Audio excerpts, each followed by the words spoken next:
দেখো সকাল সকাল উঠে স্নান করে নিই। দেখো কালকে ভালো করে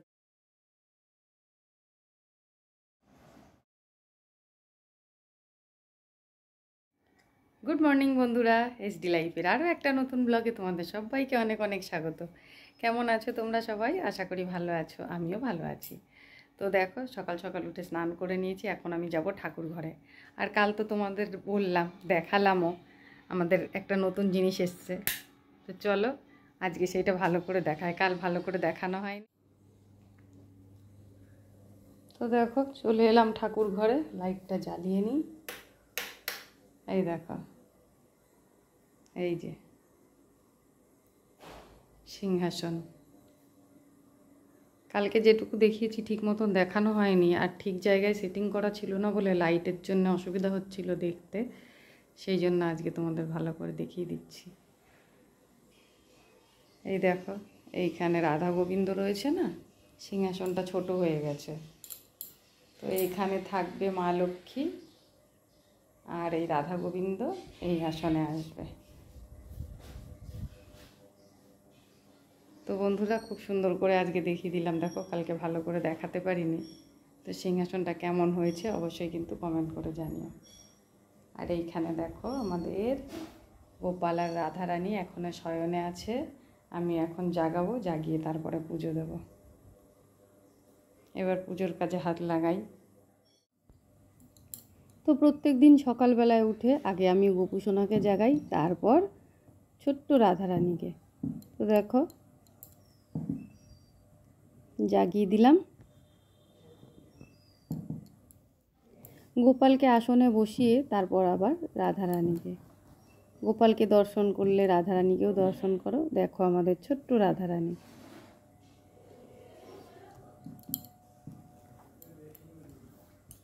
দুজনকেই আসনে বসিয়ে দিলাম। আমি তো স্নান করেই ঠাকুর ঘরে এসেছি, তাই একবারে ঠাকুর স্নান করিয়ে পুজোটা দিয়ে নেব। তো তোমরা দেখতেই পাচ্ছ এখানে সিংহাসনটা রাখা আছে, যেখানে সিংহাসনটা রাখা আছে গোপালের খাটটা কিন্তু সেখানেই থাকতো। তো সিংহাসনটা ওখানে রাখা হয়েছে বলে খাটটা সামনে নিয়ে আসা হয়েছে। এখনও পর্যন্ত ওখানে ঠাকুর নেওয়া হয়নি, ওই সিংহাসনে। ঠাকুর ওখানে নেওয়া হলে তারপর খাটটা ঠিকঠাক জায়গায় সেটিং করা হবে। আমি ঘরটা মুছে নিচ্ছি। সকালবেলায় যখন আমি পুজো দিই একবারে তখন পুরো ঘরটা মুছে নিই। তারপর সারাদিন যখন ঠাকুরকে দেওয়া হয়, ঠাকুরকে 3বার দেওয়া হয়, তো একটু একটু করে ওই জায়গাগুলো মুছে নেওয়া হয়। যে জায়গাগুলোতে ঠাকুরকে দেওয়া হয় সেই জায়গাগুলো মুছে নেওয়া হয়। কেননা যখন আমরা পুজো দিচ্ছি তখন ওই জায়গাটা এঁঠো হচ্ছে, তাই বারবার করে যতবার ঠাকুরকে দেওয়া হয় ততবার মুছে নেওয়া হয়। ঘর মুছে ঠাকুরের বাসন মেজে চলে এসেছি। দেখো আমি পুজো দিতে বসে পড়েছি। এখন আমি আগে গোপালকে স্নান করিয়ে নেব, তারপর ছোট্ট রাধারানীকে স্নান করাবো, করিয়ে পুজোটা দিয়ে নেব।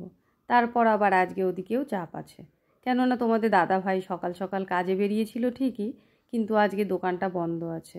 তো আমাকে ফোন করেছিল যে দোকান বন্ধ আছে, আজকে ছুটি, বাড়ি চলে আসছি, আর আসার সময় মাছ নিয়ে আসবে সেটাও বলে দিয়েছে।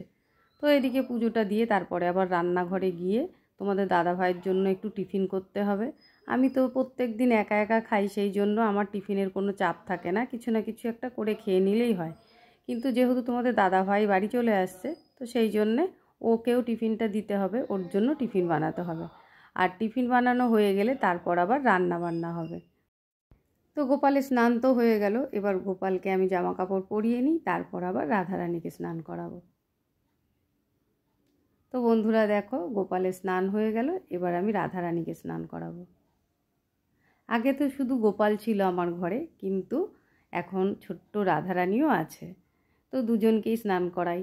আর আমাদের কাছে গোপাল মানেই আমাদের সন্তান, আর তার সঙ্গে ছোট্ট রাধারানী আছে, সেও এখন আমাদের সন্তান। তো যাই হোক, সকাল সকাল যেহেতু পুজো দিতে আসি আর আমি স্নান করে আসি, সেই জন্য সকাল সকাল গোপালকেও স্নান করিয়ে দিই, রাধারানীকেও স্নান করিয়ে দিই, দিয়ে তারপর একবারে পুজো দিয়ে নিই। আর এই দিককার কাজটা আমি সেরে গিয়ে তারপরে রান্নাঘরে ঢুকলে একেবারে নিশ্চিন্তে রান্নাঘরের কাজগুলো করতে পারি।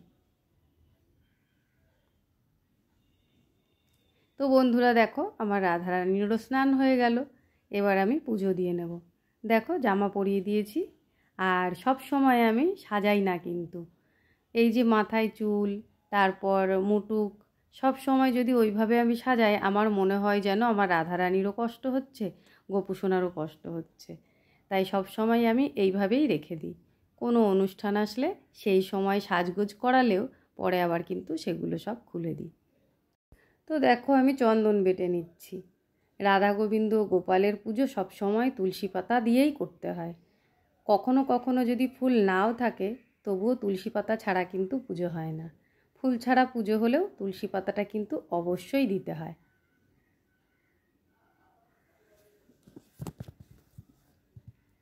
তো বন্ধুরা দেখো পুজো টুজো হয়ে গেছে, তারপর আবার তোমাদের দেখাচ্ছি। এদিকে তো হয়ে গেল পুজো দেওয়া আমার, এখন এই থালা গ্লাসগুলো গোছাতে বাকি।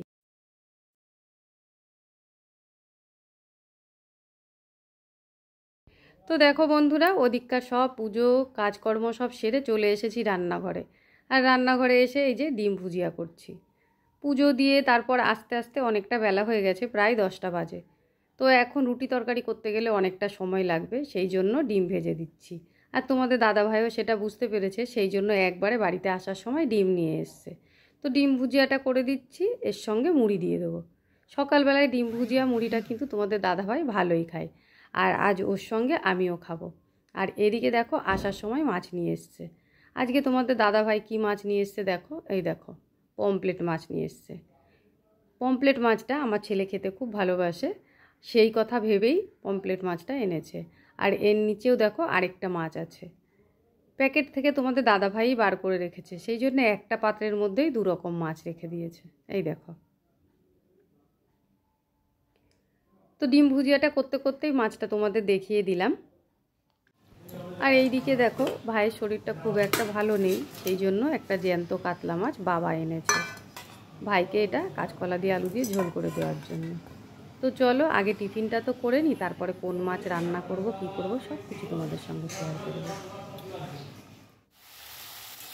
তো বন্ধুরা টিফিন করে চলে এসেছি রান্নাঘরে।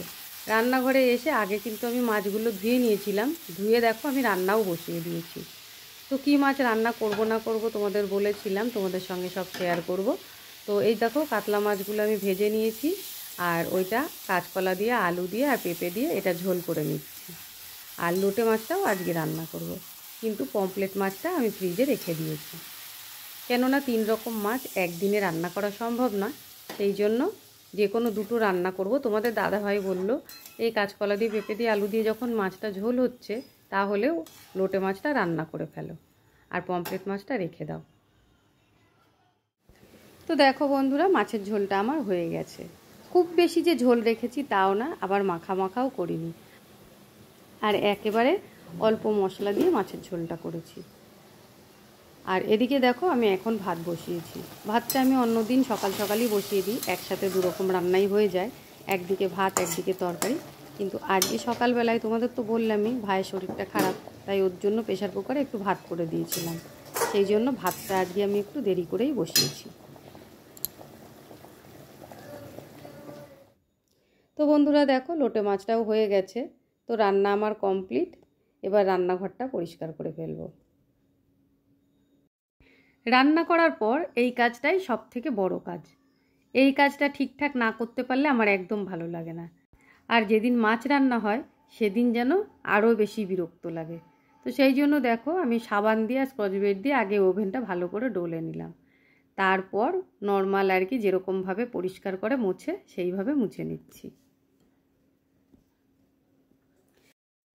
সকাল থেকে স্নান রান্নাবান্না কাজকর্ম সবই তো হয়ে গেল, এবার চলো একবার ছাদের দিকে যাই।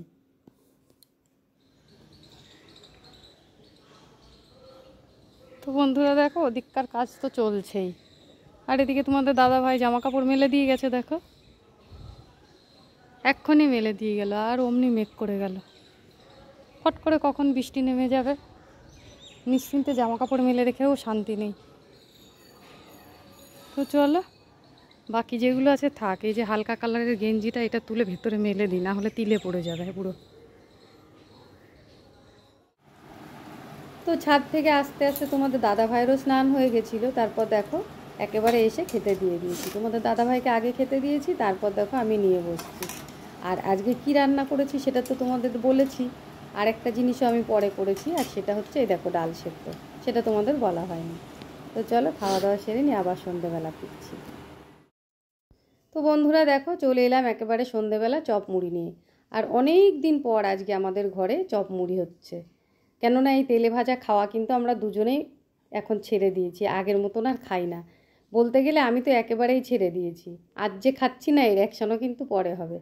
তো যাই হোক বন্ধুরা, চলো আজকের ভিডিওটা এই পর্যন্তই। তোমাদের কেমন লাগলো অবশ্যই কিন্তু কমেন্ট করে জানিও।